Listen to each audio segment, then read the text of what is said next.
رسول اللہ صلی اللہ علیہ وآلہ وسلم نے ارشاد فرمایا، جب سے جہنم پیدا کی گئی ہے تب سے میکائیل علیہ السلام نہیں ہنسے۔ رسول اکرم صلی اللہ علیہ وسلم نے ارشاد فرمایا، قرآن پڑھا کرو کیونکہ قیامت کے دن یہ اپنے پڑھنے والوں کے حق میں سفارشی بن کر آئے گا۔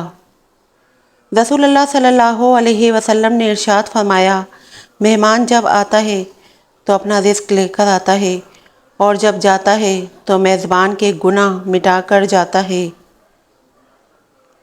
رسول اللہ صلی اللہ علیہ وآلہ وسلم نے فرمایا، اللہ تعالیٰ فرماتے ہیں، میرے ذکر کے لیے وقت نکالو، میں تمہارے کام میں برکت عطا کروں گا، ورنہ دنیاوی کاموں کی کثرت تم پر اس قدر مسلط کر دوں گا کہ تمہیں فرصت ہی نہ ہوگی اور سکون سے محروم رہو گے۔ رسول اللہ صلی اللہ علیہ وآلہ وسلم نے ارشاد فرمایا، میں نے جنت میں دیکھا کثرت سے وہ لوگ ہیں جو دنیا میں فقیر تھے۔ رسول اللہ صلی اللہ علیہ وسلم نے فرمایا، مومن نہ طعنہ دیتا ہے، نہ لعنت کرتا ہے، نہ بری بات کرتا ہے اور نہ ہی بے حیا ہوتا ہے۔ رسول اللہ صلی اللہ علیہ وسلم نے فرمایا، اذان اور اقامت کے درمیان دعائیں رد نہیں ہوتی، لہٰذا دعا مانگا کرو۔ رسول اللہ صلی اللہ علیہ وسلم نے ارشاد فرمایا، کھانا اکٹھے کھایا کرو کیونکہ برکت جماعت کے ساتھ ہے۔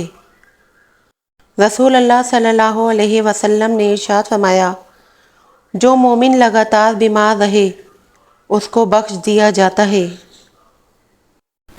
رسول اللہ صلی اللہ علیہ وسلم نے ارشاد فرمایا، سب سے پہلے جو چیز انسان کے ترازوئے اعمال میں رکھی جائے گی وہ انسان کا وہ خرچ ہوگا جو اس نے اپنے گھر والوں پر کیا ہوگا۔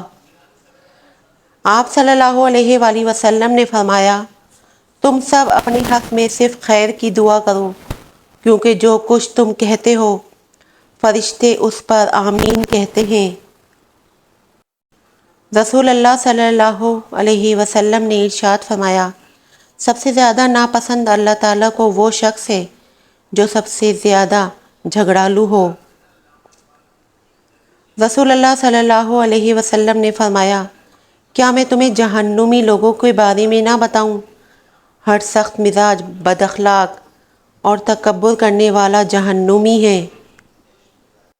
رسول اللہ صلی اللہ علیہ وسلم نے فرمایا، جس شخص سے کوئی گناہ سرزد ہو جائے پھر وہ اچھی طرح وضو کرے اور اٹھ کر 2 رکعت نماز پڑھے اور پھر اللہ سے معافی مانگے تو اللہ تعالیٰ اسے ضرور معاف فرما دیتا ہے۔ حضرت محمد مصطفیٰ صلی اللہ علیہ وسلم نے فرمایا، نیک اور بلند مرتبہ لوگ اپنی بیویوں کی عزت کرتے ہیں اور پست ذہنیت اور نیچ لوگ ان کی توہین کرتے ہیں۔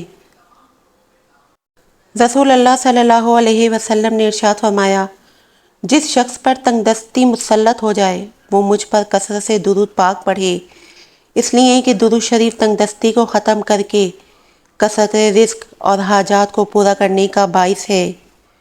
حضرت محمد صلی اللہ علیہ وسلم نے فرمایا، جس نے وضو کرنے سے پہلے پہلا کلمہ پڑھ لیا، اللہ تعالیٰ وضو کے ہر قطرے پر ایک فرشتہ کھڑا کر دے گا جو قیامت تک کلمہ پڑھتا رہے گا، جس کا ثواب کلمہ پڑھنے والے کو اور سب کو بتانے والے کو قیامت تک ملتا رہے گا۔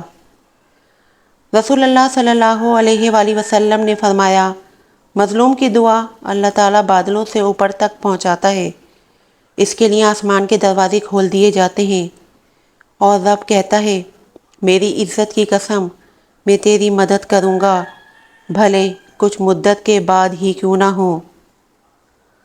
رجوع اور عروج میں چاروں حروف ایک جیسے ہیں، بس تم اپنے رب کی طرف رجوع کرو، وہ تمہیں عروج دے گا۔ وقت اور دولت 2 چیزیں ہیں جو انسان کے اختیار میں نہیں، وقت انسان کو مجبور اور دولت مغرور بنا دیتی ہے۔ دنیا کی ساری چیزیں ٹھوکر لگنے سے ٹوٹ جاتی ہیں مگر صرف انسان وہ چیز ہے جو ٹھوکر لگنے کے بعد بنتا ہے۔